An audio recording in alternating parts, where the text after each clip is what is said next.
नमस्कार। आज हम सैम डेला की किताब डिवाइन टाइमिंग की ऑडियो समरी के जरिए एक दिलचस्प कॉन्सेप्ट पर गहराई से बात करेंगे। यह है दैवीय समय, मतलब ईश्वर की योजना और उनका टाइमिंग। मुख्य विचार यह है, स्रोत के मुताबिक, कि ईश्वर का समय बिल्कुल परफेक्ट और उद्देश्यपूर्ण होता है, जो अक्सर हमारी जल्दबाजी, हमारी मानवीय अधीरता से काफ़ी अलग होता है। तो चलिए इस नज़रिए को थोड़ा समझने की कोशिश करते हैं।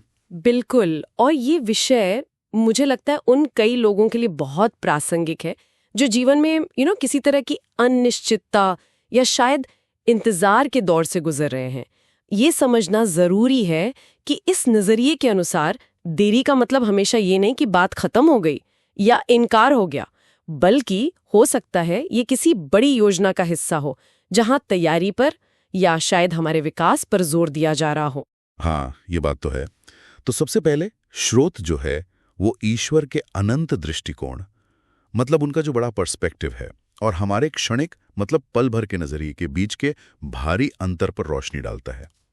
इसे समझाने के लिए एक परेड का उदाहरण दिया गया है। बहुत अच्छा उदाहरण है। सोचिए जैसे कोई ऊपर से पूरी परेड देख रहा हो, है ना, शुरुआत से अंत तक सब एक साथ। जबकि हम जैसे जमीन पर खड़े हों तो एक छोटी सी खिड़की से बस वही देख पाते हैं जो ठीक हमारे सामने गुजर रहा है। जैसे यूसुफ की कहानी याद है ना, जिसे भाइयों ने बेच दिया, फिर बेचारा झूठे आरोप में सालों जेल में रहा, लेकिन अंत में क्या हुआ? वो पूरे राष्ट्र का रक्षक बना। तो श्रुत कहता है कि ये उस बड़े नजरिए का, उस डिवाइन पर्सपेक्टिव का एक उदाहरण है। बिल्कुल सही। और ये अंतर इसीलिए मायने रखता है क्योंकि ये हमें देरी को समझने का एक, कह सकते हैं, नया फ्रेमवर्क देता है। स्रोत बताता है कि कई बार देरी, जैसे अब्राहम और सारा का संतान के लिए वो लंबा इंतजार था, या मूसा का वो 40 साल तक रेगिस्तान में रहना, जिसे स्रोत निर्जन स्थान कहता है, वो असल में तैयारी का एक जरूरी समय हो सकता है। मतलब ये नहीं कि ईश्वर भूल गए, बल्कि वो आपको या हमें किसी खास काम के लिए तैयार कर रहे हैं, काबिलियत दे रहे हैं, चरित्र बना रहे हैं। तो यहाँ अहम सवाल ये बन जाता है कि इस इंतजार के दौरान ईश्वर हमें सिखा क्या रहे हैं या किस चीज के लिए तैयार कर रहे हैं। दिलचस्प बात है। अच्छा, श्रोत दैवीय रुकावटों की भी बात करता है। मतलब जीवन में अचानक से कोई मोड़ आ जाए, कोई बाधा। मरियम का उदाहरण दिया गया है, जिनका जीवन एक फरिश्ते के संदेश से पूरी तरह बदल गया। तो श्रोत का तर्क है कि ये शायद ईश्वर का हस्तक्षेप हो सकता है, हमें उनकी चाहिए हुई दिशा में ले जाने के लिए।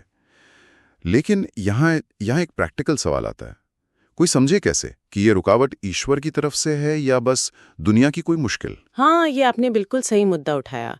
और यहीं पर देखिए, स्रोत विवेक या परख की जरूरत पर जोर देता है। वो कहता है कि हर खुला दरवाजा या हर मौका जरूरी नहीं कि ईश्वर की तरफ से ही हो। सही रास्ता जानने के लिए कभी कभी रुकना पड़ता है, प्रार्थना करनी पड़ती है और ध्यान से सुनना पड़ता है। और ये आसान नहीं है। अपनी इच्छा और ईश्वर की मर्जी में फर्क करना, ये तो एक लगातार चलने वाला आध्यात्मिक अभ्यास है। और कभी कभी जब हम ईश्वर की मर्जी का इंतजार कर रहे होते हैं तो हमें बिल्कुल खामोशी महसूस होती है ना? कोई जवाब नहीं।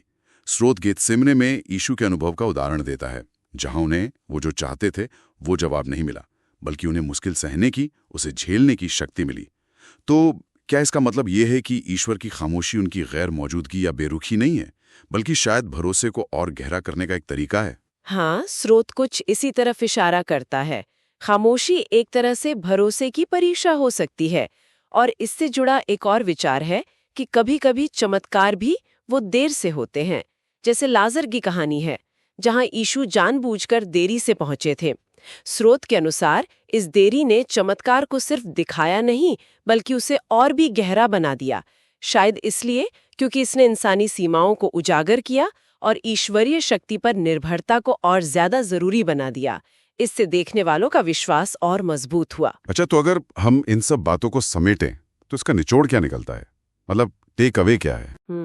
संक्षेप में कहें तो स्रोत के अनुसार दैवीय समय पर भरोसा रखने का मतलब है धैर्य रखना, धैर्य विकसित करना, देरी को नकारने या उससे हताश होने के बजाय उसे तैयारी और विकास का एक मौका समझना, और अपने जीवन की दिशा को ईश्वर की जो व्यापक योजना है उसके साथ अलाइन करने की, उसके साथ मिलाने की कोशिश करना। अगर हम इसे बड़ी तस्वीर से जोड़ें तो हो सकता है बाहरी दुनिया को लगे कि हम धीमे हैं या रुके हुए हैं, पर शायद अंदर ही अंदर हम गहराई में आगे बढ़ रहे हों। ये सब तब ज्यादा अर्थपूर्ण लगता है जब हम अपनी घड़ी ईश्वर की घड़ी से मिलाने की कोशिश करते हैं। बिल्कुल। और अंत में स्रोत से एक बहुत ही मुझे लगता है शक्तिशाली विचार मिलता है कि जब इंतजार वाकई लंबा लगे तो ये महसूस करने के बजाय कि अरे हम पीछे रह गए या फेल हो गए, अपनी सोच को बदलें और शायद ये कहें मैं पीछे नहीं हूं, मैं तैयारी में हूं।